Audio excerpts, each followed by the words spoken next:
रायसेन की सांची सीट भी उन सीटों में शामिल है जिन पर उपचुनाव होना है। सांची से बीजेपी प्रत्याशी प्रभुराम चौधरी लगातार जनसंपर्क में जुटे हुए हैं।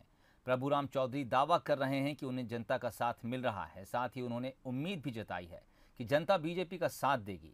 उपचुनाव को लेकर प्रभुराम चौधरी से बात की बंसल न्यूज संवाददाता जुगल किशोर ने।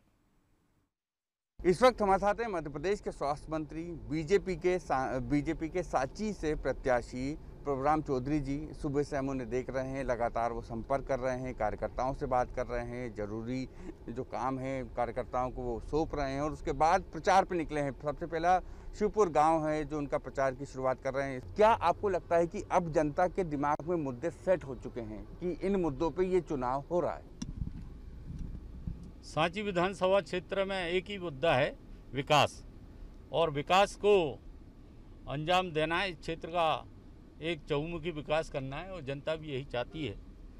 और इसीलिए जो विकास नहीं हो पा रहे थे, मैंने विधायक पद और मंत्री पद से इस्तीफा दिया था और उसके बाद प्रदेश में आदरणीय शिवराज सिंह जी चौहान के नेतृत्व में मध्य प्रदेश में सरकार बनी और लगभग 400 करोड़ की विकास के कार्य हमने अभी सांची विधानसभा क्षेत्र में स्वीकृत कराए हैं। उसमें सड़कों की बात करें, अस्पतालों की हम बात करें, या हमारे डैम की बात करें, या पुलों की बात करें, ये बहुत सारी योजनाओं को हमने पिछले 3-4 महीने में यहाँ स्वीकृत कराई हैं।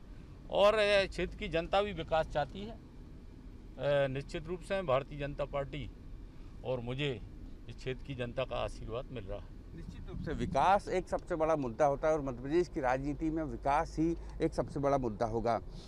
अभी हम कुछ बयान चर्चाओं में आ रहे हैं, जैसे कांग्रेस के नेता दिनेश गुर्जर ने कहा कि मुख्यमंत्री शिवराज सिंह चौहान भूखे नंगे हैं।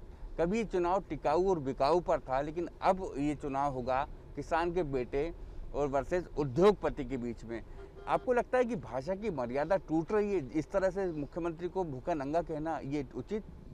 दिनेश गुर्जर जी ने जो कहा है वो उनकी मानसिकता, कांग्रेस पार्टी की मानसिकता और उनकी मानसिकता को दर्शाता है। उसके लिए मध्य प्रदेश की जनता उन्हें सबक सिखाएगी। मैं आपको देख रहा हूँ, सुबह से आप लगातार कार्यकर्ताओं से संपर्क कर रहे हैं, एक कार्यकर्ता को फ़ोन कर रहे हैं, तमाम लोगों को जिम्मेदारियाँ बांट रहे हैं। एक कुशल संगठक की भूमिका में भी प्रभुराम चौधरी दिख रहे हैं। मैं कार्यकर्ताओं के संपर्क में रहता हूँ, उतनी मुझे एनर्जी मिलती है। हम लोग मिलकर क्षेत्र की जनता की सेवा करना चाहते हैं और हमने पिछले समय से भी इस क्षेत्र की सेवा की है और आगे भी भविष्य में हम इस क्षेत्र की जनता की सेवा समस्त हमारे भारतीय जनता पार्टी के कार्यकर्ताओं के साथ में मिलकर हम करेंगे। बार बार ये कहते हैं कि मेरा क्या कसूर था, मैं तो सरकार चला रहा था, किसानों की कर्ज माफ़ी कर रहा था, मेरा क्या कसूर है? आपकी नज़र में कमलनाथ का क्या कसूर है? अब ये आप खुद समझ सकते हैं। जो चुने हुए कांग्रेस के विधायक थे उनकी उनने अनसुनी की, उनको वो साथ लेके चल नहीं पाए। कार्यकर्ता थे जो लोग उनको सहयोग उन्होंने दिया नहीं, मिलने का उनके पास समय नहीं था।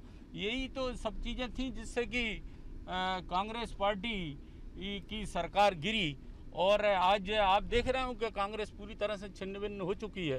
तो ये थे प्रभुराम चौधरी, बीजेपी के उम्मीदवार हैं सांची से, और स्वाभाविक रूप से जैसा आपने देखा उनको सुबह से लगातार कार्यकर्ताओं से संपर्क में हैं, लगातार जिम्मेदारियां दे रहे हैं और फिर खुद चुनाव प्रचार में निकल जाते हैं। यह उनका कहना है कि बीजेपी में स्टार प्रचारकों की कमी नहीं है। कैमरामैन आशीष खरे के साथ जुगल किशोर शर्मा, बंसल न्यूज़, सांची।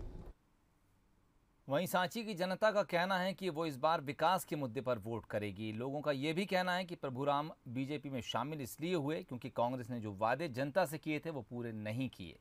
उपचुनाव को लेकर सांची की जनता से चर्चा की हमारे संवाददाता विवेक निगम ने। क्या लगता है आपको उपचुनाव कैसा होगा? प्रभुराम चौधरी जीत रहा है। क्यों, कैसा क्यों लगता है आपको? वे तो जीतेंगे सर, पहले भी जीते, कांग्रेस में थे, अब तो जब बीजेपी में आ गए।